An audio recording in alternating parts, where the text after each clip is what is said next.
এবার ২০২৫ আইপিএলে কলকাতা নাইট রাইডার্সে অধিনায়ক হিসাবে যোগদান করতে চলেছে বিশ্বজয়ী অধিনায়ক এবং বিধ্বংসী ব্যাটার। তবে চলুন আর দেরি না করে জেনে নিন সেই ক্রিকেটারের নাম।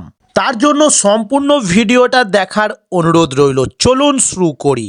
আইপিএল ২০২৫-এর মেগা নিলামে ডিফেন্ডিং চ্যাম্পিয়ন কলকাতা নাইট রাইডার্সের সবচেয়ে গুরুত্বপূর্ণ কাজ হলো নতুন অধিনায়ক খুঁজে নেওয়া। তবে গতবারের অধিনায়ক শ্রেয়স আয়ারকে ছেড়ে দিয়েছে নাইটরা এবং কেকেআর যে রিটেন তালিকা প্রকাশ করেছে তাতে নাম রয়েছে রিঙ্কু সিং, সুনীল নারিন, অ্যান্ড্রু রাসেল ও বরুণ চক্রবর্তী এবং হর্ষিত রানা ও রমনদীপ সিং।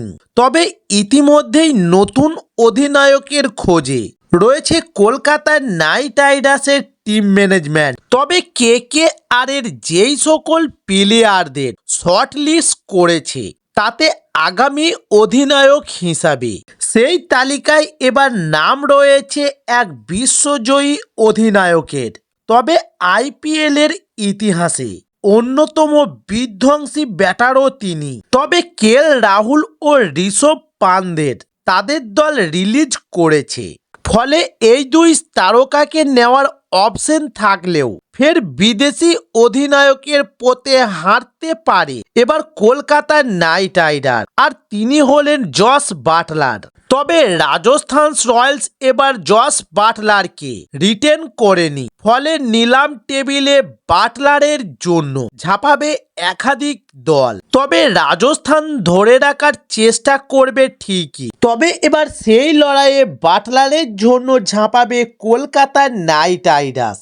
ইংল্যান্ডের অধিনায়ক হিসাবে সাফল্য পেয়েছেন তিনি, জিতেছেন ২০২২ সালের টি-20 বিশ্বকাপ। তবে যদিও বাটলারকে দলে সামিল করতে সক্ষম হন শাহরুখ খানরা, তাহলে তিনি হতে চলেছেন কলকাতার দ্বিতীয় ইংলিশ অধিনায়ক। তবে এর আগে কেকেআরকে নেতৃত্ব দিয়েছিলেন ইংল্যান্ডের ইয়ন মর্গান এবং বাটলার আইপিএল ক্যারিয়ারে ১১৭ ম্যাচে ৩,৫৮২ রান করেছে এবং রয়েছে 7টি শতরান।